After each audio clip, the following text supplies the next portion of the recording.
Mesdames, Messieurs, merci de votre présence dans un lieu et surtout un cercle que je découvre et où je suis très heureux de parler puisque je tiens moi aussi Michel pour un auteur et une figure très important, je dirais même comme un maître.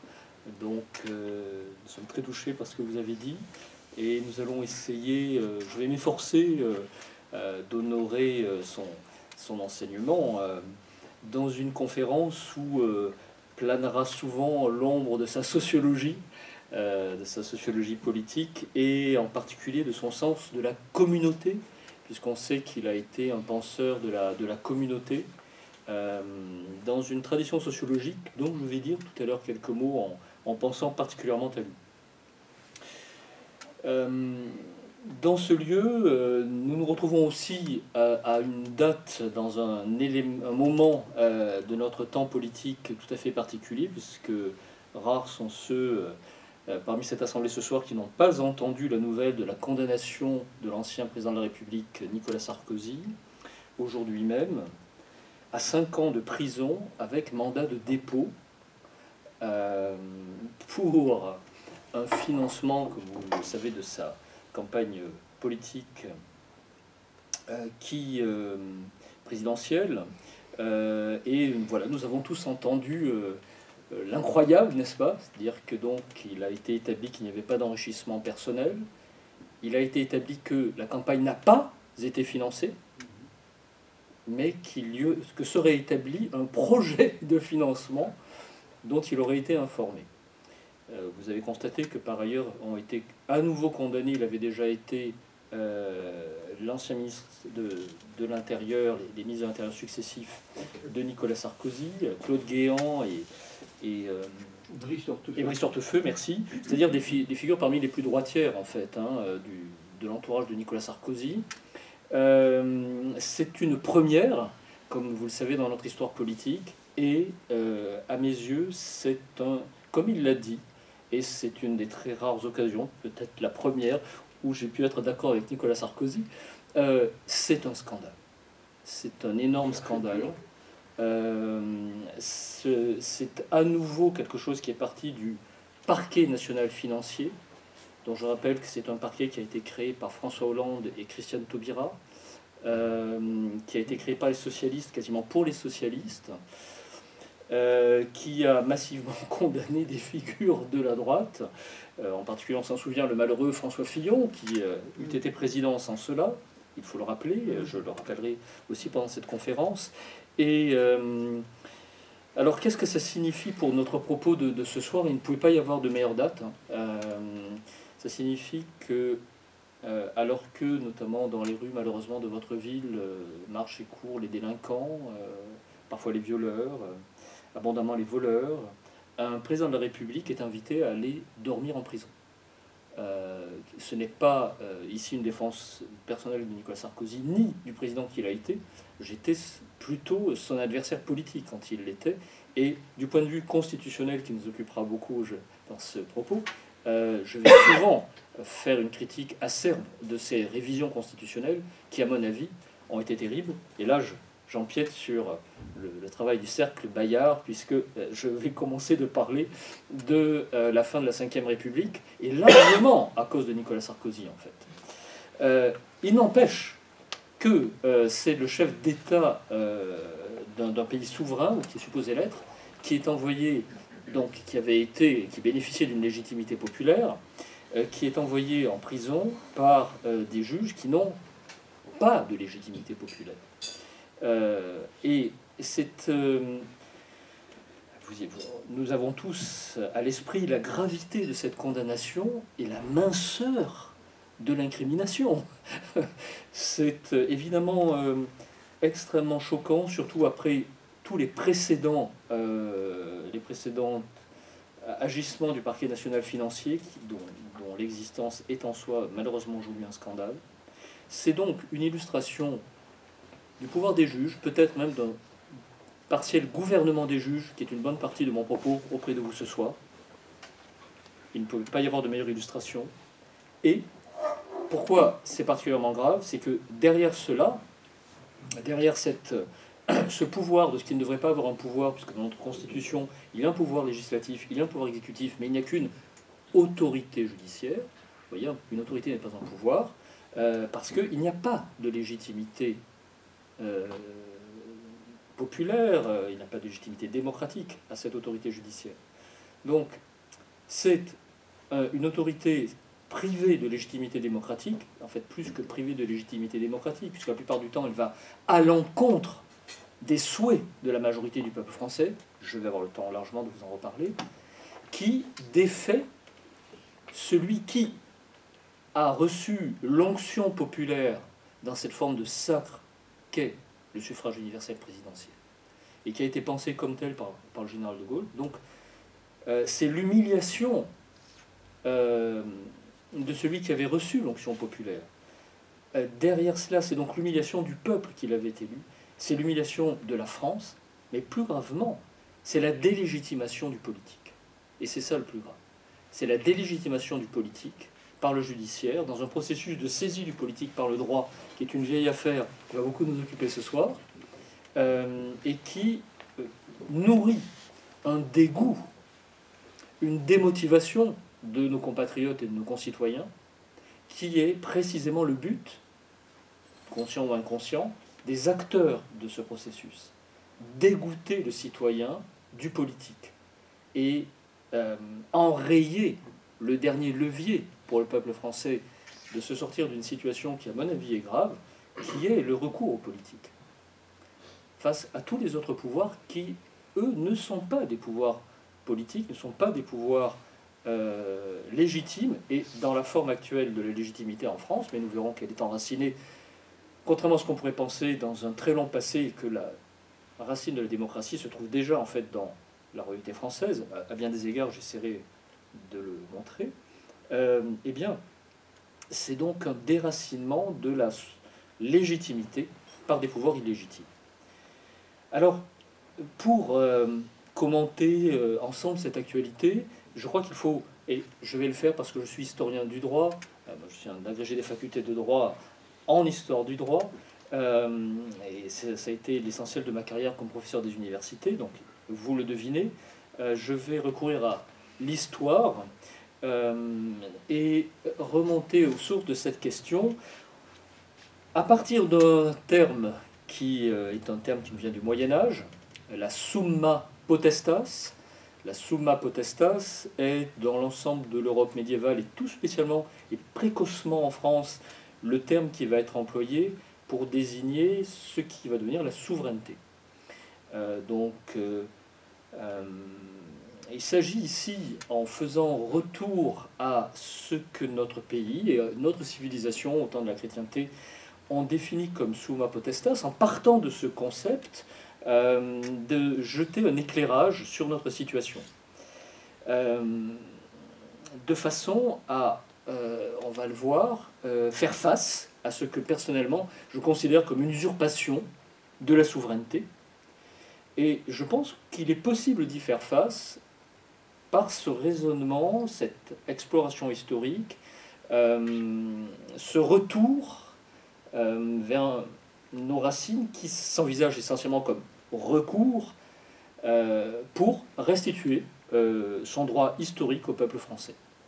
Car je pense qu'il existe en fait un droit historique, et j'aurais même la prétention de penser que l'essence d'un droit légitime est d'être historique. Alors pour cela, eh bien, vous le devinez, chez un professeur de droit, je vais vous proposer de réfléchir en deux parties et deux sous-parties. Les étudiants, anciens étudiants en droit s'en souviennent. À partir de ce terme de summa potestas. Summa potestas. Alors, potestas, il n'y a pas de mystère, c'est le pouvoir.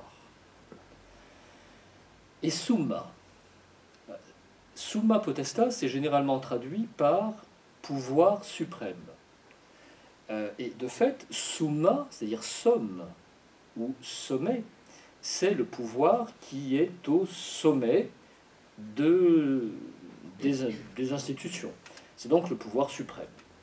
Et s'il est au sommet, ce que l'on a oublié, nous verrons à quel point cet oubli est important dans la désubstantialisation du droit, le fait que le droit devienne, vous voyez, perd sa concrétude, devient abstrait, qui entraîne une désubstantialisation de celui qui est supposé faire le droit, c'est-à-dire le souverain, c'est-à-dire le peuple, qui lui aussi est soumis à un processus d'abstraction où il n'a plus de réalité concrète, eh bien, c'est probablement parce qu'on oublie que le sommet, c'est normalement aussi une somme. Le sommet d'une montagne, c'est bien la somme de tous les minéraux, toute la roche, n'est-ce pas, qui permet d'atteindre ce sommet. Les marcheurs le savent bien. Et c'est cela qui a été oublié. C'est qu'il n'y a pas de sommet sans somme. Du reste, en latin, c'est le même mot. Le sommet et la somme. La summa. Et ça signifie qu'il n'y a pas de sommet qui ne repose sur la somme, c'est-à-dire des niveaux inférieurs, d'autres pouvoirs, des autorités antérieures, historiques, et surtout la somme qui a produit cette histoire, la somme de siècles, mais aussi la somme de Français qui ont fait cette histoire. Et il n'y a pas en réalité de summa potestas qui ne soit l'expression de la somme du peuple français. Et la somme, c'est quelque chose de lourd, c'est quelque chose de massif, et ça s'appelle une majorité. Et nous rappellerons au cours de ce propos que c'est précisément cette majorité qui est mise à mal par des minorités privées la plupart du temps de rapport avec notre histoire, privées de rapport avec nos mœurs, privées de légitimité historique et massivement privées de légitimité démocratique. Alors ensemble, je vous propose d'éclairer, de donner ces deux coups de projecteur sur notre situation. Je pense qu'il nous faut recouvrer la summa potestas en tant que pouvoir du sommet, mais aussi la summa potestas en tant que pouvoir de la somme. Alors, dans un premier temps, recouvrer la summa potestas en tant que pouvoir du sommet, pouvoir suprême, c'est-à-dire faire face à l'usurpation de la souveraineté par des pouvoirs non élus. Comment sont-ils passés au-dessus de ce qui était supposé être au sommet? Il y a là une usurpation qui a deux aspects, deux visages. Un visage intérieur et un visage extérieur. Et je pense qu'il faut oser contrer l'usurpation intérieure de notre souveraineté comme son usurpation extérieure. D'abord, l'usurpation intérieure de notre souveraineté. À l'intérieur de notre pays, des pouvoirs que nous connaissons bien se sont peu à peu hissés dans une hégémonie partielle mais très prégnante. Et ces pouvoirs, il y en a beaucoup, mais je vais en retenir deux principalement, précisément parce qu'ils sont alliés. C'est le pouvoir du juge et le pouvoir du journaliste. C'est-à-dire la double usurpation judiciaire et médiatique. Puisque l'actualité d'aujourd'hui nous y invite, commençons par faire face à ce qui est peut-être un gouvernement des juges, une juristocratie, le terme est employé par un politologue américain, Rand Hirschel, dans un beau livre intitulé Juristocracy. Y a-t-il une juristocratie en France? Et sur quoi repose-t-elle? Elle repose sur les cours qui, en France, ont précisément cet adjectif de suprême, et qui, pour cette raison, semble-t-il, se trouvent ou se pensent autorisés à pouvoir concurrencer, voire enrayer le pouvoir suprême. Ces cours suprêmes en France, nous en avons trois, car nous avons l'infortune, à mes yeux, d'avoir deux ordres de juridiction, l'ordre judiciaire et l'ordre administratif, issu de la Révolution française, et créé largement par la Révolution française pour en permettre les atteintes à ce qui était l'état traditionnel du droit, à l'abri des juridictions administratives. Donc nous avons bien sûr la Cour de cassation, qui est la Cour suprême dans l'ordre judiciaire. Nous avons le Conseil d'État, qui est la Cour suprême dans l'ordre administratif. Et par-dessus tout ça, nous avons le Conseil constitutionnel, qui lui surplombe le tout, avec ses 9 supposés sages, tous, comme vous le savez, désignés politiquement, et dont nous parlons souvent. Commençons, si vous le voulez bien, par le Conseil constitutionnel, c'est-à-dire par un processus, il y a chaque fois, si vous voulez, un processus d'usurpation de la souveraineté, dans ses formes actuelles. La forme actuelle de la souveraineté, je vais peut-être la rappeler tout de suite. Je prends la Constitution de la Ve République, article 3. La souveraineté nationale appartient au peuple qui l'exerce par ses représentants et par la voie du référendum. La souveraineté nationale appartient au peuple. Alors, qui l'exerce par ses représentants et par la voie du référendum. Alors, le propos semble clair. Pourtant, pour ceux d'entre vous qui, lors de la dernière élection présidentielle, avaient veillé suffisamment tard pour voir la fin du débat présidentiel entre Emmanuel Macron, candidat sortant, et Marine Le Pen, il y a eu, au bout de 2h40 minutes et 10 secondes, l'échange suivant. Marine Le Pen dit « Mais écoutez, le souverain, c'est le peuple, c'est dans notre Constitution. Le seul souverain, c'est le peuple, c'est pas le Conseil constitutionnel, c'est pas ce qu'il y a marqué. » Et Emmanuel Macron répond « Non, c'est la Constitution, Madame Le Pen. » C'était un moment formidable, avec la fatigue du débat, soudain un grand moment de sincérité, sortant de l'hypocrisie habituelle du milieu politicien. Emmanuel Macron, qui est le garant des institutions, vient de dire le contraire de l'article 3. Il vient de dire que le souverain est la Constitution. Et il le fait en faisant un geste, vous regarderez à nouveau l'extrait, il fait cela. Donc il montre un niveau, donc ça signifie qu'il y a quelque chose qui est au-dessus du peuple, et qui est la Constitution. Et c'est très intéressant, parce que donc, elle est, comme son doigt, elle est en l'air. Elle n'a plus de rapport avec ce que Marine Le Pen s'époumonait à lui rappeler, c'est-à-dire avec le fait que le peuple est supposé l'avoir faite en la ratifiant par référendum en 1958. Et ce geste est très important, parce qu'il désigne non seulement ce qu'est cette Constitution, elle est hors sol, mais également le souverain qui est derrière. Ce souverain n'est plus le peuple. C'est une instance hors sol qui flotte. Quelle est-elle? C'est précisément ce que nous allons essayer de comprendre. Dans ce débat, un peu plus tard, Marine Le Pen dit à Emmanuel Macron « Aimons la démocratie, aimons la volonté du peuple directement exprimée. » Macron répond « Donc vous venez vous-même de proposer une formule qui éradique le rôle de l'Assemblée nationale. » Et lui dit « Monsieur Macron, pardon de vous dire que le peuple est souverain. » Et il répond « Mais l'Assemblée le représente. » Et dans ce moment, nous avons en fait posé tout le problème de l'origine en fait de cette crise de légitimité. Derrière l'idée qu'une constitution puisse être souveraine par rapport au peuple, il y a le problème en fait de la façon dont on conçoit la souveraineté de ce peuple et la façon dont il s'exprime dans la loi.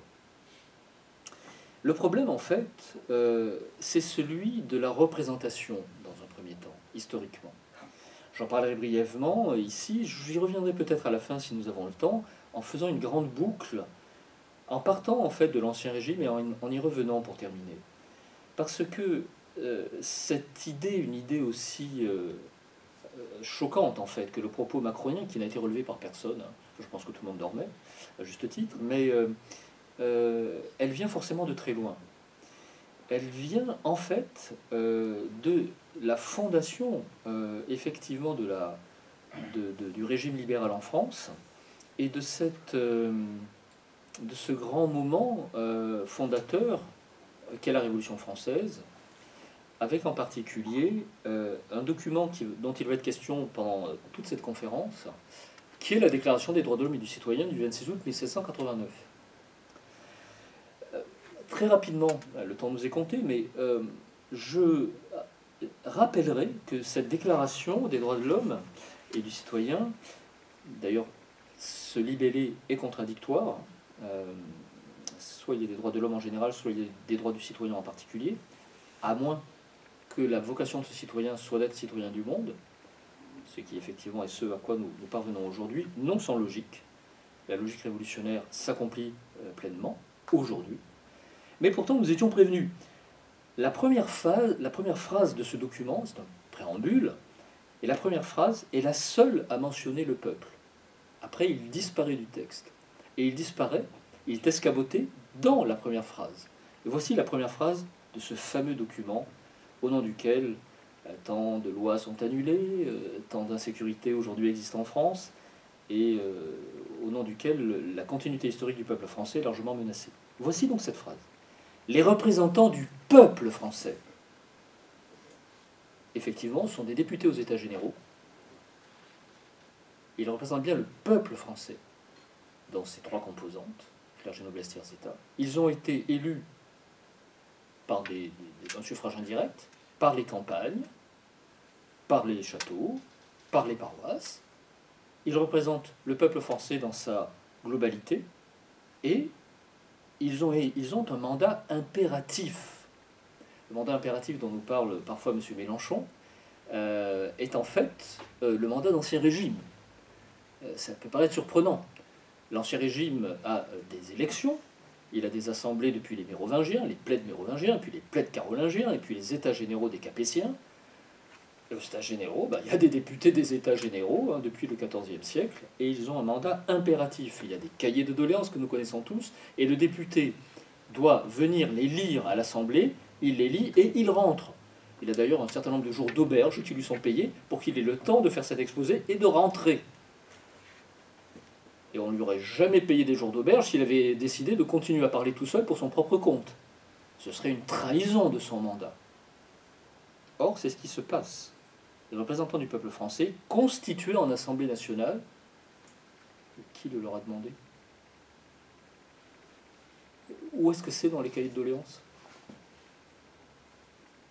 Donc là, il y a un peu plus de 400 bourgeois qui décident de se constituer en Assemblée nationale. Considérant que l'ignorance, l'oubli ou le mépris des droits de l'homme sont les seules causes des malheurs publics. Extraordinaire prétention typique, évidemment, de la fin du siècle des Lumières. L'ignorance, l'oubli, le mépris des droits de l'homme sont les seules causes des malheurs publics. Le propos, évidemment, est totalement surréaliste. Il est d'un exclusivisme incompréhensible. Et puis, il est mystérieux. Quels sont ces mystérieux droits de l'homme? Et à partir de là, les députés aux États généraux se transforment en députés à l'Assemblée nationale. Leur mandat impératif se transforme en mandat représentatif. Et le reste, et le peuple est escamoté, il disparaît, il est remplacé par le mot de nation, qui n'est plus la nation concrète du Moyen-Âge ou de l'Antiquité, les nationes, mais qui est la nation en majuscule, qui est une abstraction. Et en fait, la nation, c'est une abstraction qui permet de prendre le pouvoir au roi sans le donner au peuple. C'est un coup de génie. Et c'est là que naît la souveraineté nationale, terme en fait extrêmement ambigu à vrai dire. L'article 3 de la Déclaration des droits de l'homme et du citoyen dit « Le principe de toute souveraineté réside essentiellement dans la nation. Nul corps, nul individu ne peut exercer d'autorité qui n'en émane expressément. » Alors le propos entend bâtir la tête du corps de l'ancienne France, le roi, qui sera un peu plus tard effectivement carrément décapité, mais aussi les corps sont tous les corps intermédiaires coutumiers, ce qui faisait la somme de ce sommet. Car si le roi était effectivement la summa potestas, il savait très bien qu'il était sur les provinces, sur les chartes de ville, sur les coutumes régionales. Et donc, ici, vous voyez, dès 1789, l'article 3 se débarrasse du roi, nul individu ne peut exercer d'autorité, nul corps. Donc, les corps intermédiaires, les localités sont en fait désactivés. Le jacobinisme va ensuite en témoigner abondamment. Il ne peut plus y avoir de député d'un territoire. Le député n'est que national. Vous savez qu'en théorie, les députés ne représentent pas leur circonscription, mais la nation. Ils sont l'organe qui donne ses cordes vocales à cette chose étrange qu'est la nation. Le peuple, vous pouvez le rencontrer dans la rue. Mais la nation en majuscule, personne ne l'a jamais rencontrée. Elle se créerait dans le discours du député, où l'on voit la transposition, évidemment, d'idées théologiques. Comme le disait Carl Schmitt, tout concept prégnant de la théorie politique est un concept théologique sécularisé. C'est vrai, on comprend bien que la nation est une sorte de divinité, qu'elle a besoin d'un clergé, qui sont les représentants du peuple, qui vont dire la volonté de ce Dieu caché qu'est la nation. Donc, si la nation n'est ni un être de chair qu'est le roi, le prince national, ni un corps comme une province, une corporation de métier, si c'est pas un corps, ni de la chair, c'est une abstraction, en fait. Et l'article 6 de cette même DDHC nomme cette abstraction volonté générale, héritant de toute l'ambiguïté du mot chez Rousseau. C'est très important, ce n'est pas la volonté de la majorité, la volonté générale. C'est la volonté de la généralité. Quand les Jacobins vont faire la Convention et la Terreur, ils expliqueront.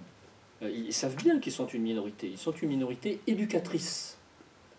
Reprenant les idées de Rousseau dans l'Émile, une minorité éducatrice doit, par la violence, apporter le bonheur. C'était les mots de Rousseau dans le Contrat social, on forcera les hommes à être heureux. Donc, cet article 6, cette volonté générale, ce n'est pas la volonté de la majorité. Donc nos ennuis, si vous voulez, ils sont posés il y a très longtemps, en fait. Et puis, l'histoire constitutionnelle a fait qu'il y a eu des restaurations, l'Empire, etc. On s'en aperçoit plutôt pleinement aujourd'hui, à vrai dire. Et qu'est-ce que cette généralité?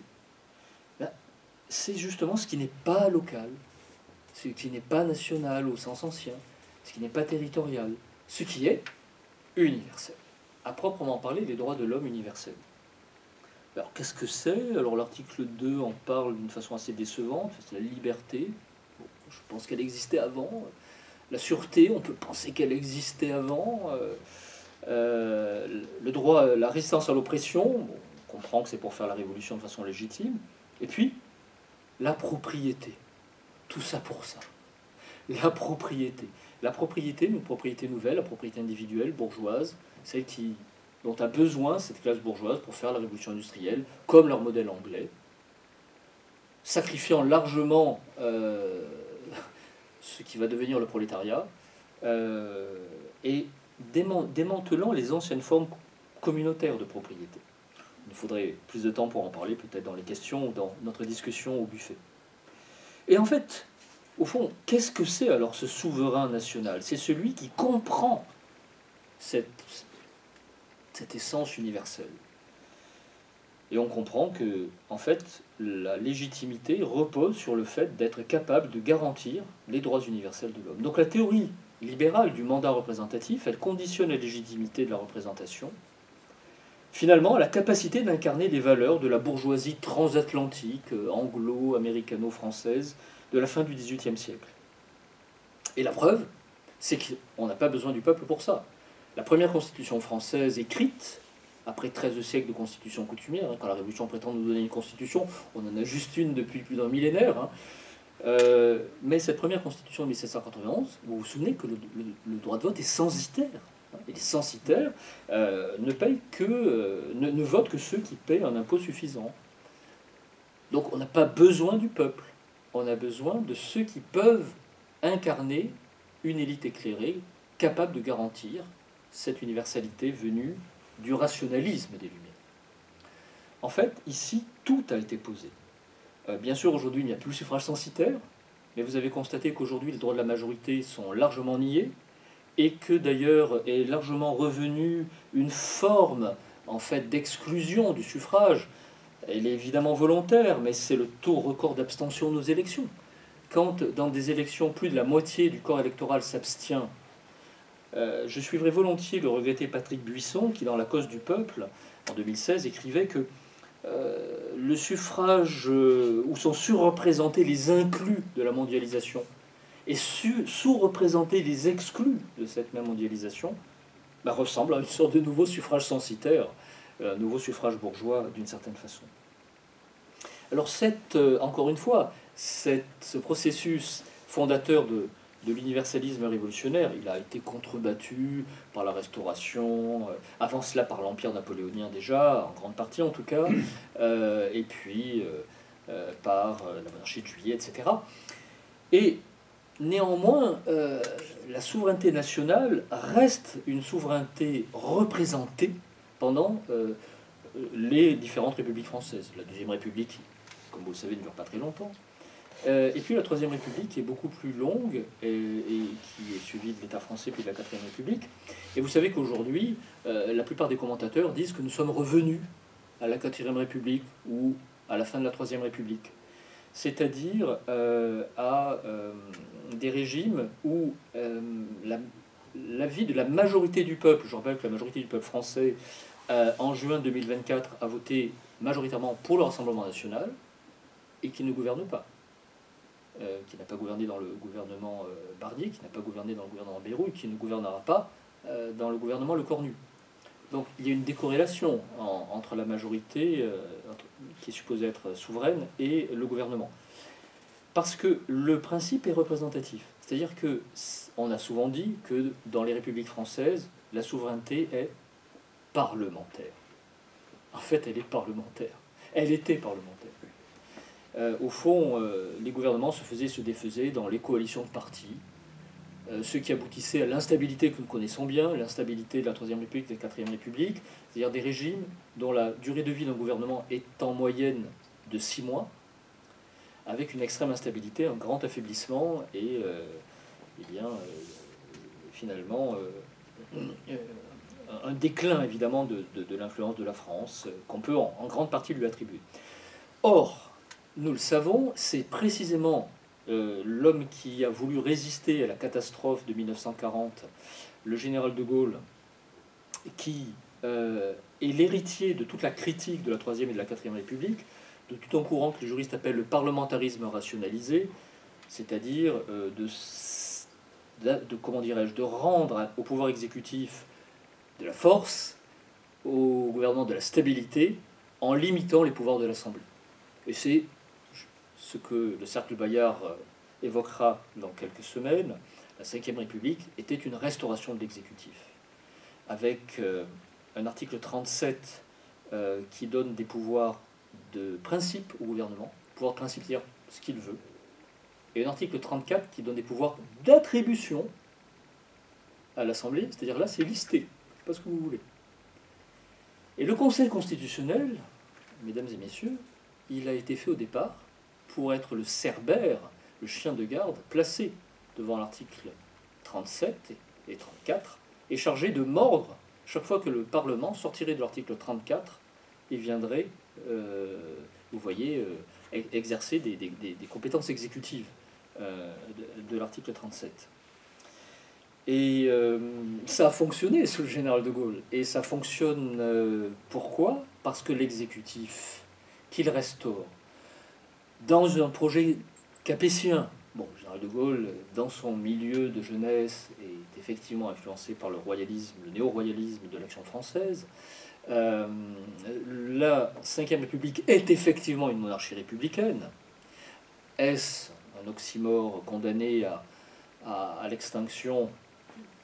Ce sera très intéressant dans le propos du cercle Bayard. Je pense qu'effectivement, c'est un oxymore qui manifestement souffre de ce syntagme. Mais originellement, il s'agit bel et bien de restaurer une forme de prince, de princeps, qui veut dire le premier. Et pour cela, il fallait évidemment rétablir le sacre. Et comme je vous le disais en introduction, ce sacre, le général de Gaulle ne le fait pas passer tout de suite en 1958, c'est déjà difficile. Il n'aurait pas pu faire ce qu'on lui a reproché comme un coup d'État en 1958, c'est-à-dire oser faire une constitution qui n'est pas une constitution de souveraineté parlementaire. Mais il y va doucement, et comme nous le savons tous, 4 ans plus tard, en 1962, il révèle le fond de son projet, le suffrage universel pour le président de la République. Le président de la République ne sera plus fait par les parlementaires. Terrible! Et avant la motion de censure du 4 décembre dernier, la seule fois où une motion de censure avait renversé un gouvernement, c'était en 1962, parce que les parlementaires avaient renversé Pompidou pour lui faire payer de soutenir le suffrage universel pour le président de la République. Les députés assumaient d'être contre. Et en fait, aujourd'hui, un certain nombre de députés, vous savez qu'on a commencé à l'entendre, essentiellement dans l'entourage de M. Macron, proposent de sortir du populisme en revenant en arrière et en faisant en sorte de, à nouveau, faire désigner le président de la République par l'Assemblée. Donc c'est très intéressant. Alors, le général de Gaulle, pour cela, il a besoin de ce sacre qu'est l'onction populaire. Ça va très loin, son rapprochement, en fait. C'est vraiment, en fait, un sacre. Pour des raisons que j'espère que nous aurons le temps d'aborder. Et donc, ça ne fonctionne, cette restauration de l'exécutif, que par la légitimité populaire. Sinon, on va crier à l'autoritarisme, au bonapartisme, au césarisme.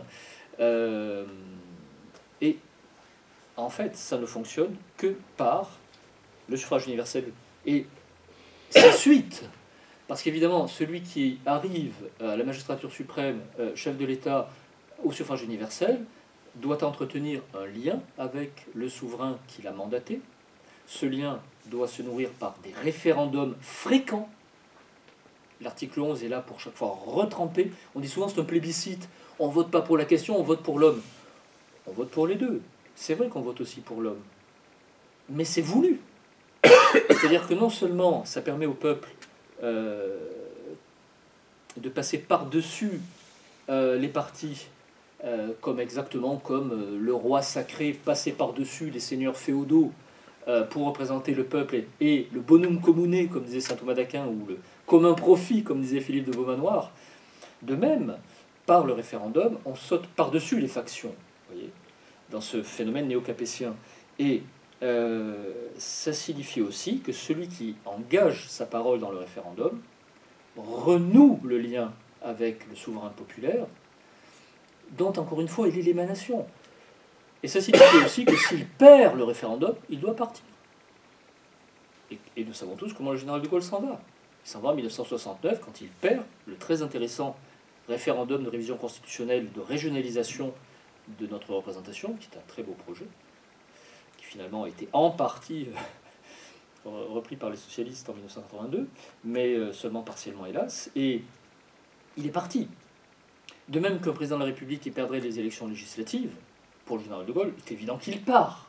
Nous avons des conférences de presse de Michel Debré, du général de Gaulle, qui l'ont dit abondamment. Donc, tout le système de la Ve République, si vous voulez, repose là-dessus. À partir du moment où il n'y a plus de référendum, le système est grippé.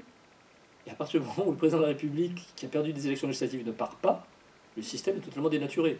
Donc à partir de François Mitterrand en 1986, la cohabitation, qui est une totale hérésie du point de vue de l'esprit de la Ve République, fausse le système.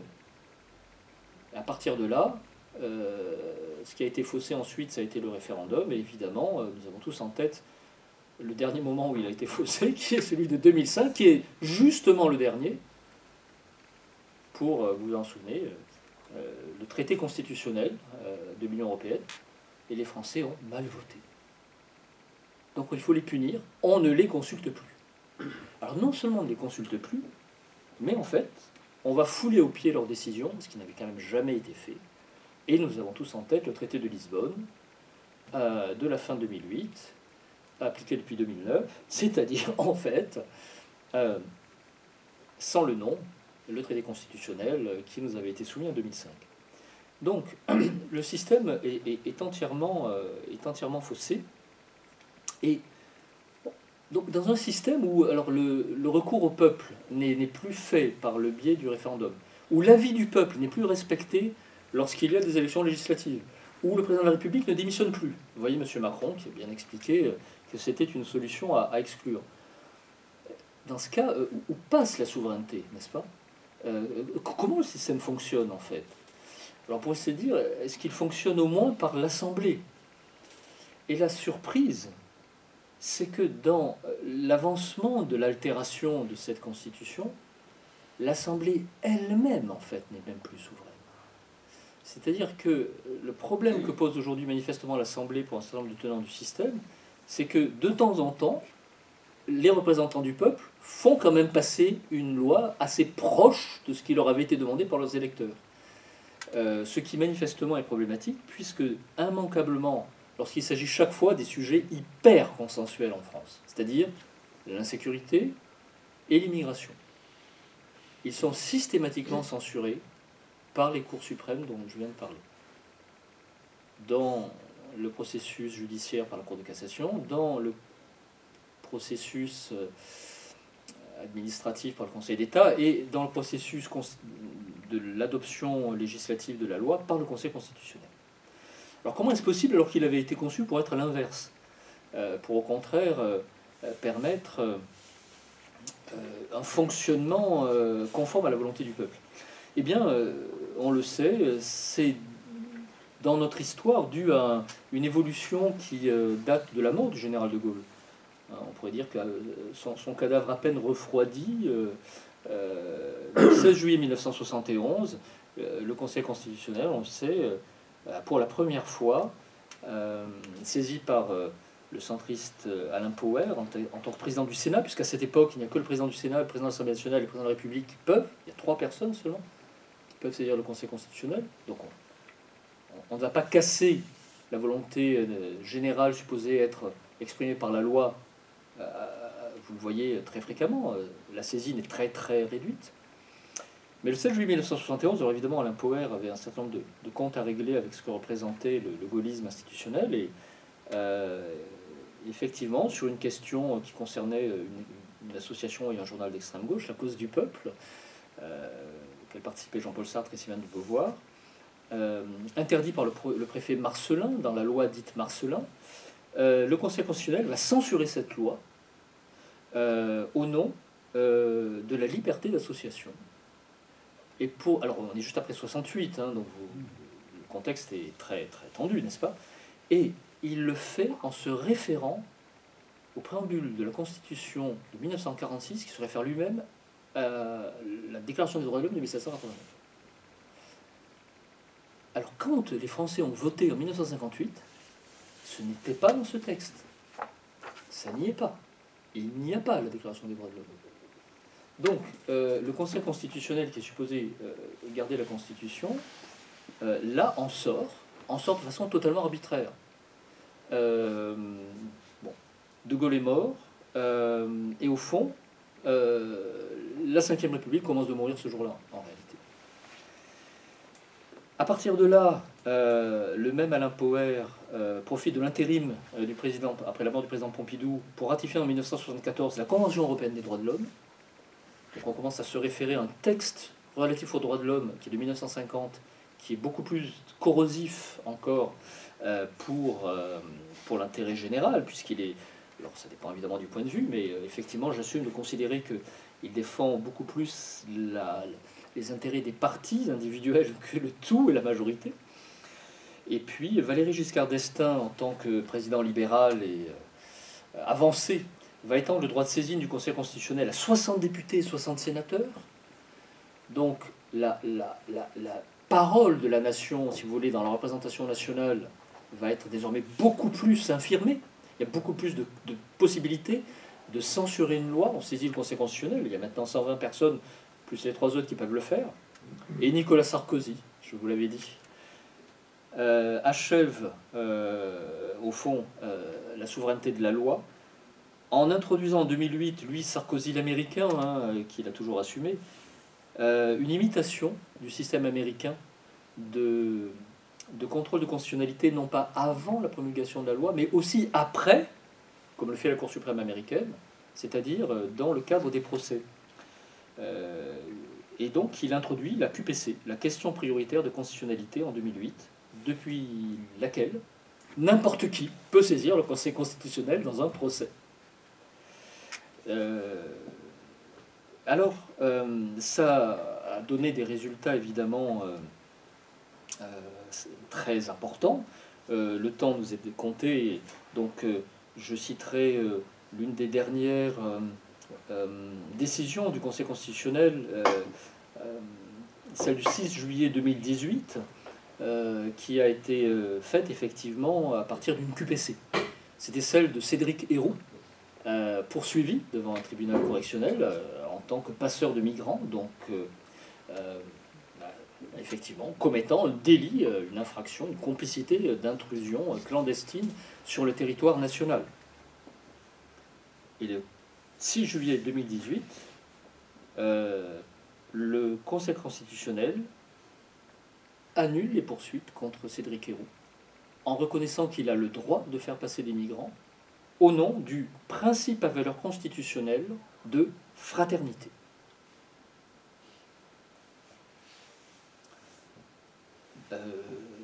Alors on se demande d'abord où est le principe à valeur constitutionnelle, le PVC. Le PVC, c'est quand même quelque chose d'assez artificiel. Et le Conseil constitutionnel a répondu, c'est dans l'article 2, alinéa 4, la devise de la République est liberté, égalité, fraternité. Et ça signifie donc que nous ne pouvons pas avoir de frontières. D'après le Conseil constitutionnel, on peut les traverser. Si vous les traversez, vous pouvez bénéficier du principe à valeur constitutionnelle de fraternité. Donc, ce 6 juillet 2018, le Conseil constitutionnel a aboli les frontières de la France.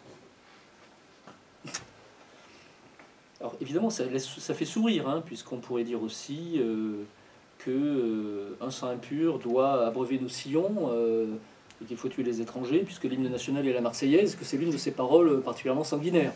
Hein. Donc on peut avoir de l'imagination. Et précisément, ils en ont beaucoup. Elle va toujours dans le même sens. Elle va dans le sens, en fait, effectivement posé dès l'origine, dès les grands ancêtres, c'est-à-dire que cette fraternité, je veux dire, des frères sont liés par un lien de sang. Là, ce sont des frères qui ne sont pas liés par un lien de sang.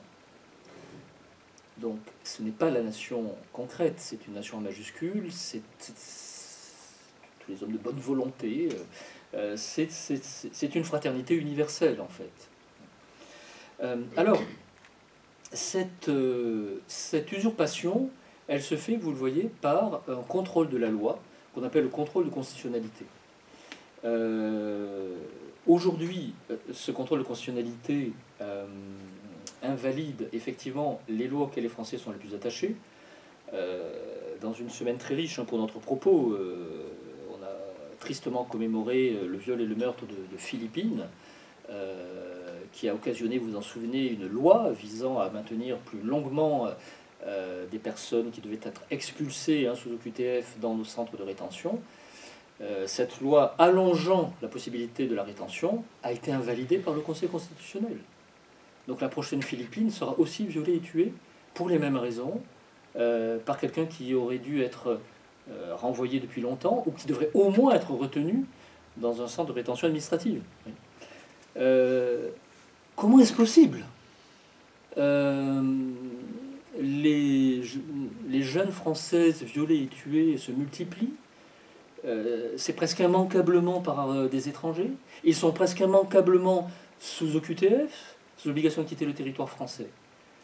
Et le Conseil constitutionnel invalide la loi qui pourrait permettre d'un peu réduire cela. C'est très grave, c'est absolument inacceptable, et ça devrait provoquer en fait un soulèvement. Je me permets de rappeler, y compris à ceux qui sont très attachés à la République, que la République romaine, en 509 avant Jésus-Christ, est née de la vengeance d'un viol, le viol d'une patricienne par le fils du dernier roi étrusque, hein, le fils de Tarquin. Pour cela, ils ont renversé la royauté, ils ont chassé le mauvais souverain, ils ont installé un régime respectueux du mos maiorum, des coutumes des ancêtres. Sommes-nous obligés de continuer à supporter cela? Pas du tout. Ce n'est même pas dans la Constitution. Ils ont appelé ça le bloc de constitutionnalité. Vous voyez, il y aurait une Constitution que vous avez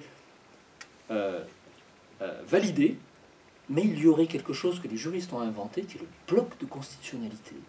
Toutes sortes de principes nés de leur interprétation. Personne n'a voté pour ça. Ce n'est pas dans le texte, et ce n'est pas non plus la fonction originelle du Conseil constitutionnel. Donc le Conseil constitutionnel doit à minima revenir à la Constitution. Il faut probablement à minima réviser la Constitution pour lui rappeler sa seule mission, ou se passer du Conseil constitutionnel. Parce que, voyez-vous, ce n'est pas obligatoire. En Europe, les Pays-Bas, pays de tolérance, n'ont pas de Conseil constitutionnel. Le Royaume-Uni, qui a créé le parlementarisme et le régime moderne, n'en a pas. La Suède non plus, le Danemark non plus, la Norvège non plus. La Suisse, le pays le plus démocratique en Europe, n'a pas de cour constitutionnelle. Hors d'Europe, il n'y a pas de cour constitutionnelle séparée pour les États-Unis, pas davantage au Canada, ni en Australie, ni en Nouvelle-Zélande, ni au Japon. Nous n'avons pas besoin de Conseil constitutionnel, il faut avoir le courage de le dire. Il suffit de regarder autour de soi pour s'apercevoir que c'est tout à fait possible. À cette altération de ce qui nous reste, le peu qui nous reste de volonté nationale dans la loi, s'ajoute une négation par un autre type de contrôle, sur lequel je serai plus bref. Après le contrôle de constitutionnalité, il y a le contrôle de conventionnalité. C'est-à-dire le contrôle toujours de la loi, qui est normalement faite par le souverain, n'est-ce pas? C'est ce que dit l'article 6 de la DDHC. Mais cette fois, au nom de conventions. Alors, c'est dans les mêmes années, hein, c'est toujours dans les années 70, qui sont la traduction française des Radical 60s américaines. Cette universalisation, cet universalisme qui prend beaucoup de consistance dans les révoltes étudiantes de 62 à Berkeley, dans 68 en France. Donc on commence à se poser la question, est-ce que ce qui est universel n'a pas plus de valeur que ce qui est particulier? En 1975, sur une question qui était relative à l'avortement, le Conseil constitutionnel affirme qu'il n'est pas compétent pour contrôler la conformité des lois au droit européen et international. Et il laisse aux juges ordinaires, judiciaires et administratifs, le soin de vérifier si nos lois sont conformes à nos traités. Aussitôt, la Cour de cassation se saisit de la compétence que refuse le Conseil constitutionnel et fait, le 24 mai 1975, l'arrêt Société Café Jacques Vabre, arrêt célèbre chez les juristes. En 1975, pour la première fois, la Cour de cassation écarte l'application d'une loi au nom d'une règle internationale et explique qu'elle le fera désormais. Ce qui est extrêmement problématique. Alors, on peut évidemment se dire qu'un traité qui a été ratifié par le Parlement, il est supposé avoir été ratifié par les Français. C'est déjà assez douteux.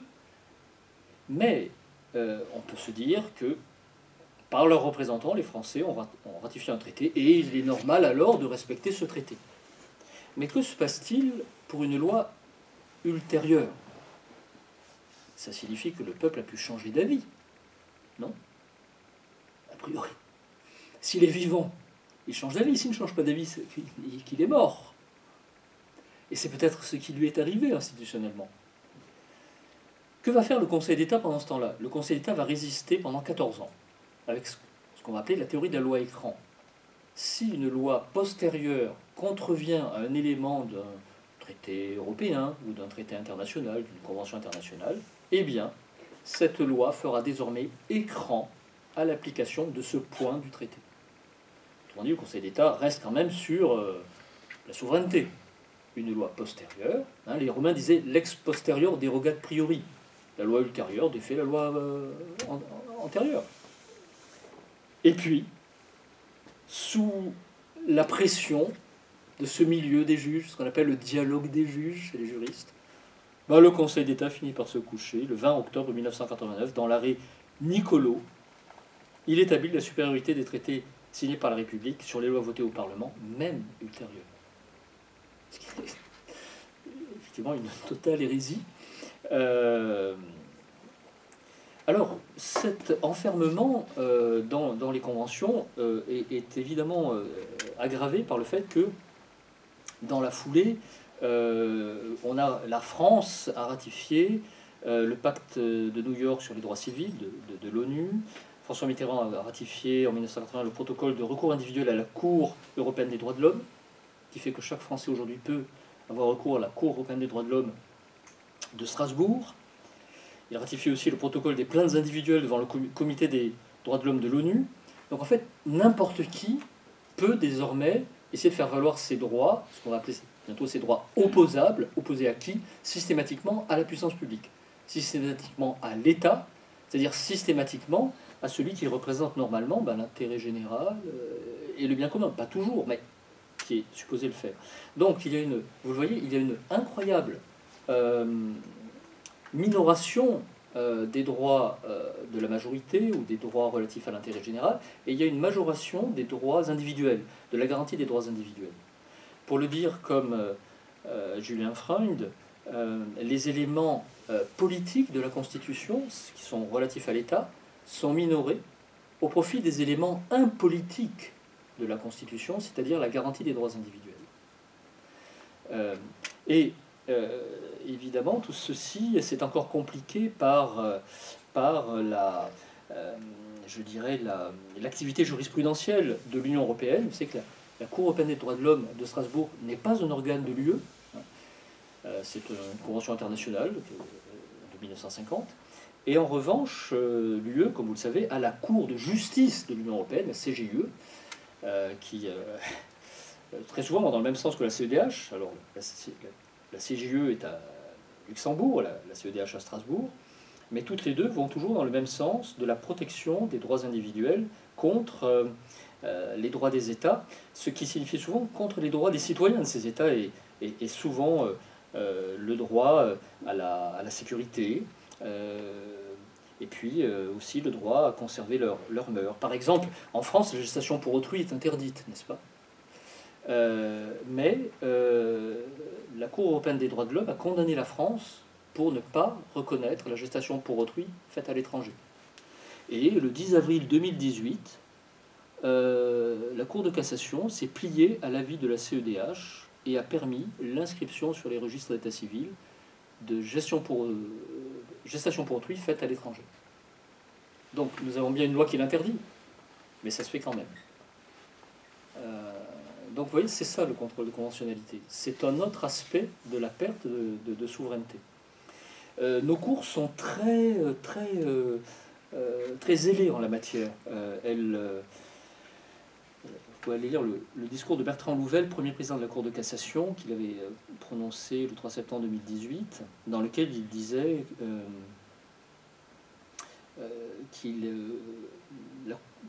pour limiter les risques de contrariété de décision avec la Cour européenne des droits de l'homme, notre cours s'applique à mieux intégrer ces modes de raisonnement. Nicole Belloubet, de même, quand elle était au Conseil constitutionnel, expliquait qu'elle s'appliquait à transposer la jurisprudence de la Cour européenne des droits de l'homme au sein du Conseil constitutionnel, ce qui explique mieux, effectivement, des choses comme le principe de fraternité, en effet. Alors,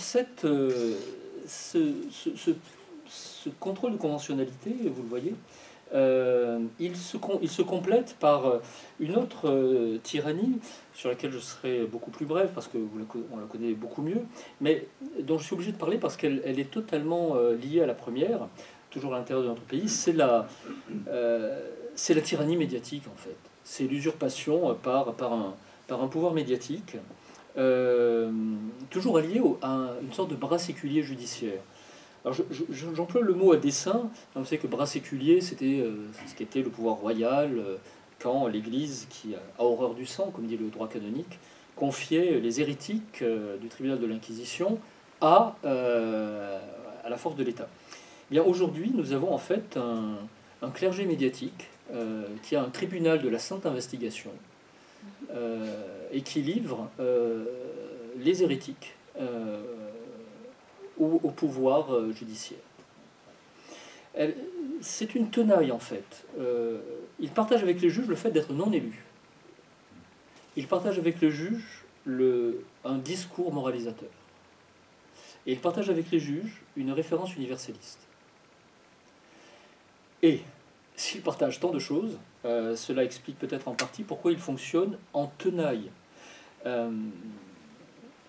Dans son ouvrage L'assassinat politique de François Fillon, Régis Desmarais écrivait « Ce que les électeurs citoyens doivent comprendre dans cette affaire, c'est-à-dire quelqu'un qui aurait été président de la République sans les médias qui font grossir une affaire totalement banal. Oui, il employait sa famille, tout le monde emploie sa famille chez les députés, enfin, tout le monde le faisait en tout cas, et on lui a payé des costumes. Comme on l'a vu récemment, pour Anne Hidalgo, apparemment, on lui paye également un certain nombre de choses, et le parquet national financier ne s'est pas saisi, mystère. Donc, ce qu'écrivait Régis Desmarais, il disait: les citoyens doivent savoir que nos démocraties contemporaines sont des simulacres. Oui, on choisit les candidats, mais à condition qu'ils soient validés, préfiltrés par le système médiatique.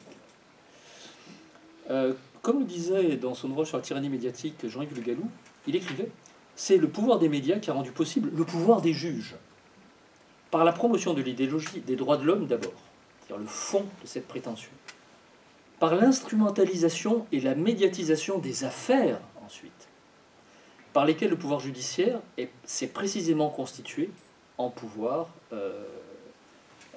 suprême. Et cette complicité, elle repose sur un délit, en fait, qui est le viol du secret de l'instruction. Qu'est-ce qui se passe en réalité? Éric Zemmour, en commentant le procès Fillon, l'avait dit, je le cite: c'est l'alliance entre les juges et les médias qui, comme la rencontre entre le nitrate et la glycérine, fait tout sauter. Des juges qui livrent aux journalistes les éléments de la procédure, et des journalistes qui enquêtent pour susciter l'action judiciaire. Des médias de gauche sont à la manœuvre, Canard enchaîné, Le Monde ou Mediapart. Le délateur est glorifié sous le nom de lanceur d'alerte. La chasse à l'homme est bénie sous le nom de journalisme d'investigation. Le saccage de la vie privée est habillé des atours de la transparence. Parmi les ONG qui étaient partie civile au procès de Nicolas Sarkozy, il y a une ONG au sinistre nom de Transparency International. Et voilà, en fait, c'est ça, cette transparence, c'est le tribunal de la sainte investigation qui permet, au nom de la morale, en fait, d'invalider le processus démocratique. Alors, nous n'avons pas le temps de parler des différents aspects de cette collusion entre juges et journalistes. En fait, c'est une collusion beaucoup plus large entre les élites assez coupées d'un système, ces élites dont Christopher Lasch disait à raison qu'elles avaient fait sécession. Parce qu'effectivement, si vous lisez quelques ouvrages de sociologie des journalistes, c'est effectivement le même milieu. Les 2 tiers des journalistes vivent à Paris, à peu près dans les mêmes quartiers que les magistrats et les hommes politiques, en fait. Et alors, cette classe médiatique, si vous voulez, elle est extrêmement problématique parce qu'elle a tout, en fait, du clergé usurpé. D'abord le fait qu'elle entend des voix que n'entendent pas les Français, puisque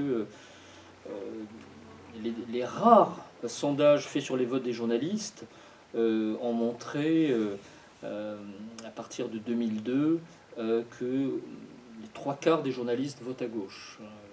Puis ensuite, il y a ceux qui s'abstiennent. Et ceux qui votent à droite sont estimés à entre 4 et 6% actuellement. Donc il y a un décalage complet entre ce clergé qui, encore une fois, excommunie, peut excommunier même un candidat à l'élection présidentielle, tout en n'ayant effectivement aucun rapport avec ce qu'est la volonté de la majorité. Le regretté Philippe Cohen avait écrit dans Marianne, après un de ses sondages: n'est-il pas étonnant au sein d'une démocratie que 6% seulement des journalistes osent se déclarer de droite, quand on estime qu'au moins 50% des Français votent ainsi, ou que 87% des journalistes s'affirment favorables à la régularisation automatique des sans-papiers? Il faudrait être quelque peu naïf pour s'étonner du fossé abyssal qui se creuse entre les journalistes et la population. Alors, effectivement, c'est une très grave usurpation qui a un effet réel sur le dysfonctionnement, en fait, du système démocratique français, puisque vous voyez que, à partir des scandales que créent les journaux, des candidats, parfois des militants, sont persécutés, pourchassés et promis à la mort sociale. C'est un clergé qui, de plus, partage avec son modèle usurpé la perception d'une dîme, il faut le rappeler. Et donc, dans notre colère contre ce clergé médiatique. Il faut en permanence rappeler ce qu'il nous coûte. Aujourd'hui, les aides à la presse, c'est 2,5 milliards d'euros. À la presse qui est reconnue comme étant susceptible d'être subventionnée par ce système. Vous savez que des journaux qui n'ont plus de lecteurs, comme l'Humanité, ne vivent que en fait de cette manne. Donc ce clergé totalement illégitime qui enregistre, qui perçoit sur nous, qui ponctionne la dîme, il faut aujourd'hui en prononcer la séparation de l'État. Je crois qu'il faut que nous ayons le courage de le dire. Il faut une séparation de l'Église médiatique et de l'État. Et cela réglera, je crois, la plupart de nos problèmes, en fait. Je crois que à peu près la moitié de nos problèmes sont liés au fait qu'en permanence, le réel est doublé d'un réel distordu, un faux réel, un faucelle, comme dit Renaud Camus, qui est en permanence entretenu. Le flot permanent du mensonge, il peut cesser du jour au lendemain, dès lors que les fonds cessent, dès lors que nous refusons de payer. Donc Emmanuel Macron l'a su, il a supprimé la redevance audiovisuelle, en sachant que la colère montait. Elle est montée très fort pendant la présidentielle de 2022, où pour la première fois on a entendu parler de privatisation du service public de l'information et de tout le service public de l'audiovisuel, chez les plus courageux. Et c'est effectivement ce qu'il faut faire. Parce que la sociologie journalistique fait que même en changeant de majorité politique, ça ne changera rien.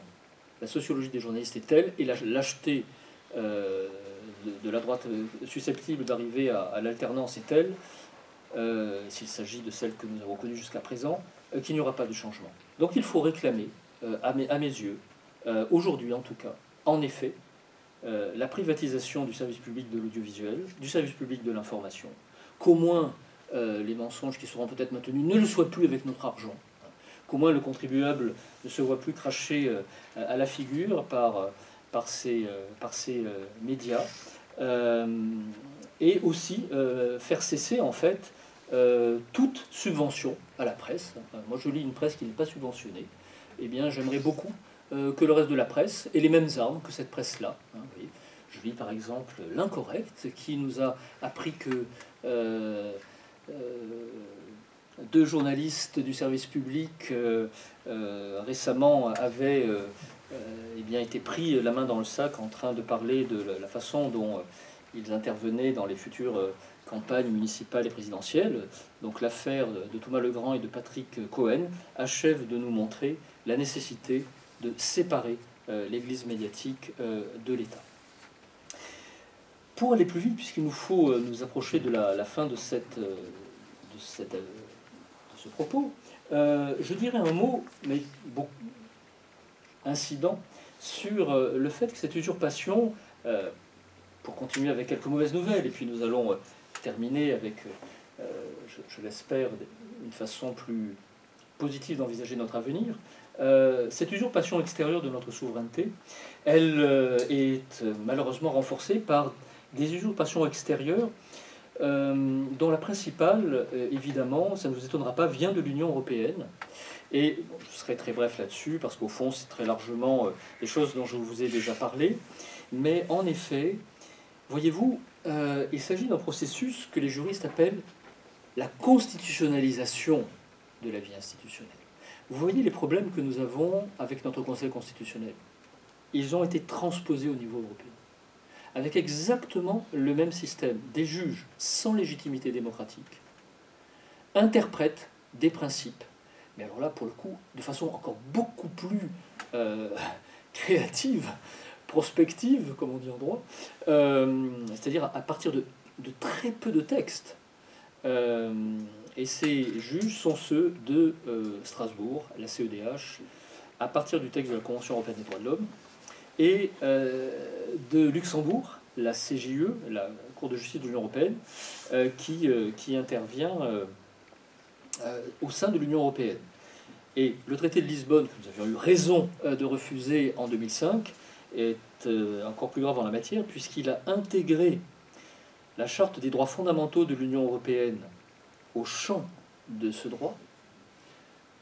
Or, la Charte des droits fondamentaux de l'Union européenne c'est donc le respect, de la dignité humaine, ce que l'on peut applaudir, mais aussi le respect des différentes minorités, minorités nationales, minorités ethniques, minorités religieuses, minorités sexuelles, le pluralisme, la non-discrimination et la solidarité entre les hommes et les femmes. Voilà. Tout ça, vous pouvez aller le lire à l'article 2 du traité de l'Union européenne. Donc, à partir du traité de Lisbonne, tout un champ de protection des droits subjectifs et spécialement des droits des minorités est devenu un champ qui a un effet effectivement exécutoire dans la jurisprudence de la Cour de justice de l'Union européenne. Or, cette Cour de justice de l'Union européenne, elle prétend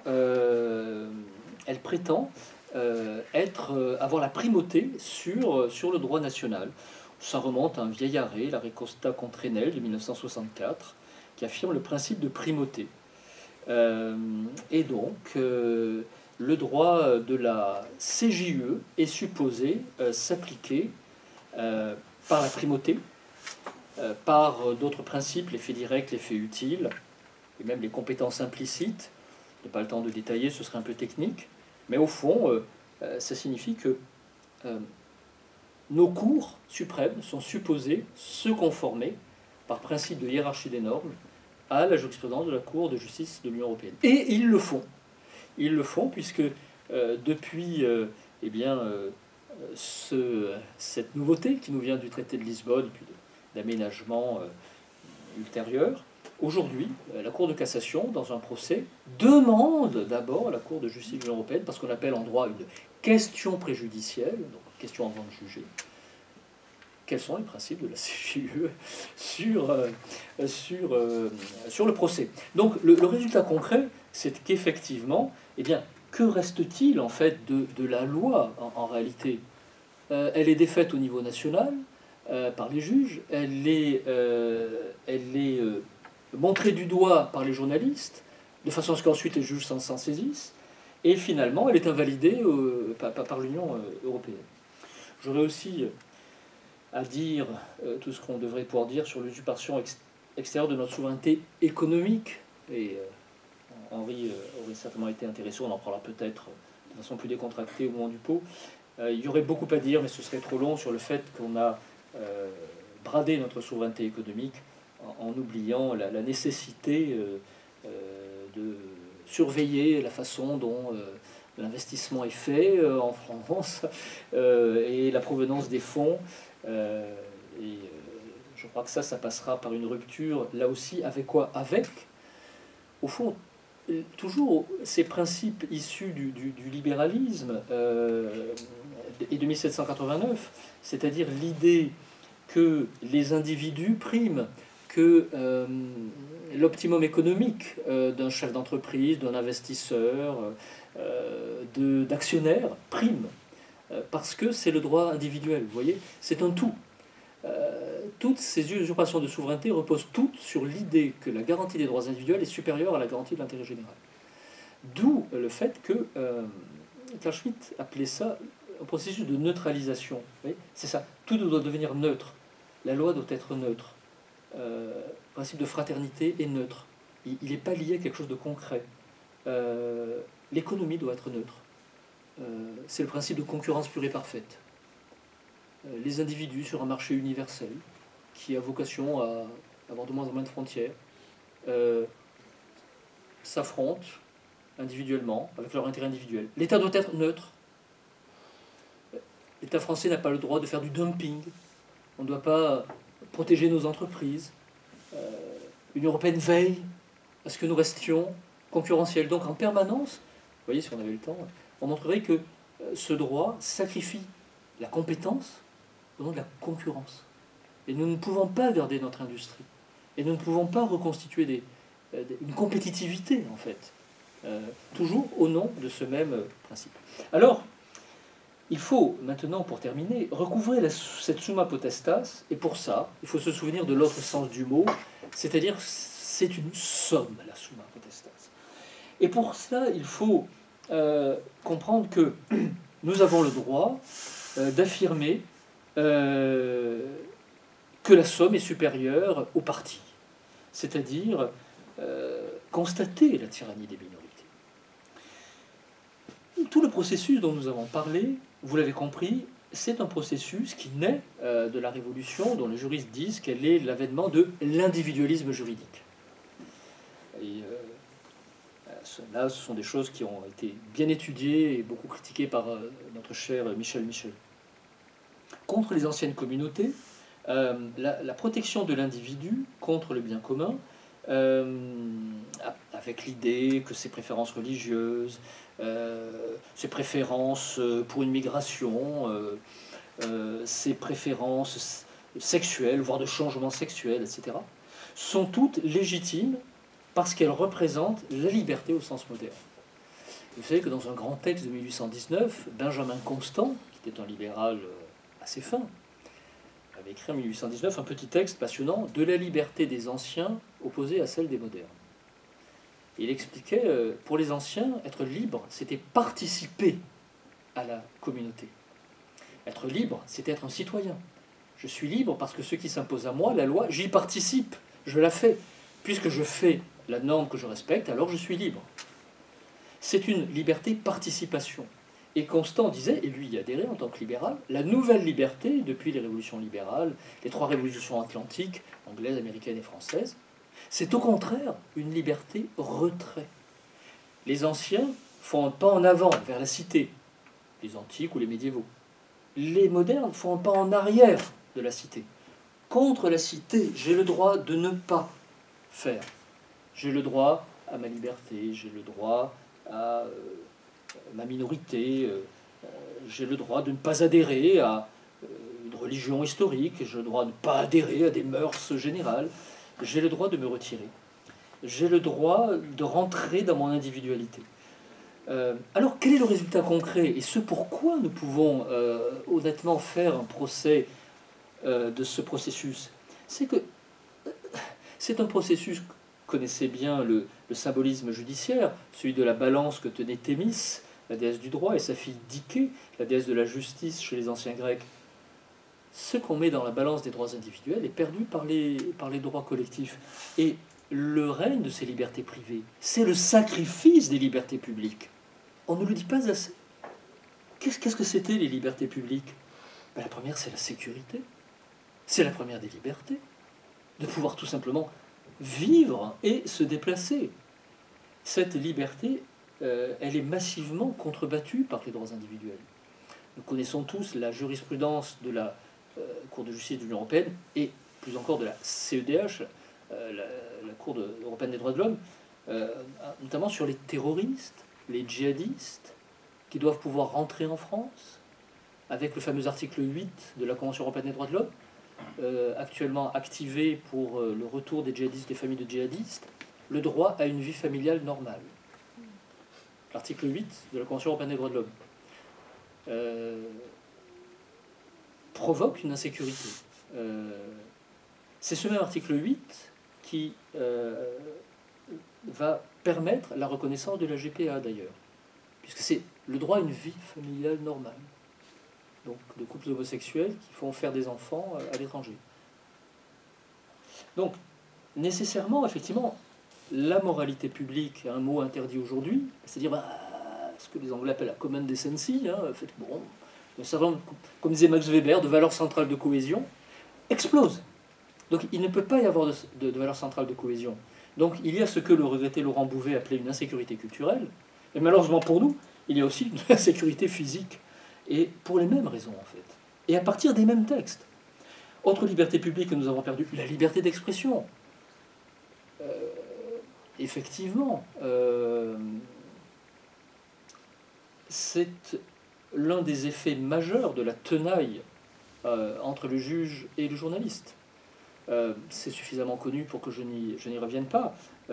Aujourd'hui, la 17e chambre correctionnelle de Paris a rétabli le délit d'opinion. Il y a des condamnations scandaleuses dans le pays de Voltaire, hein, les condamnations de gens comme Renaud Camus ou Éric Zemmour, par exemple, surtout à partir de propos que nous constatons tous les jours dans la rue. Donc c'est extrêmement grave, c'est-à-dire que ça vous fait perdre non seulement votre liberté, mais ça vous fait... C'est le but, en fait, c'est totalement orwellien. Hein, il ne faut pas voir ce que l'on voit. Hein, ça fait perdre la possibilité de simplement la raison, en réalité. Ce qui est pour le moins une hétérotélie, hein, un effet pervers de ce rationalisme. Et puis, la liberté politique tout court, et je vais en finir tout à fait par là, il est temps, c'est-à-dire la souveraineté. Parce que la liberté publique supérieure, c'est celle des anciens, c'est celle de pouvoir participer, et de pouvoir être entendu, ou qu'au moins nos représentants puissent faire des lois qui ne sont pas défaites, à minima.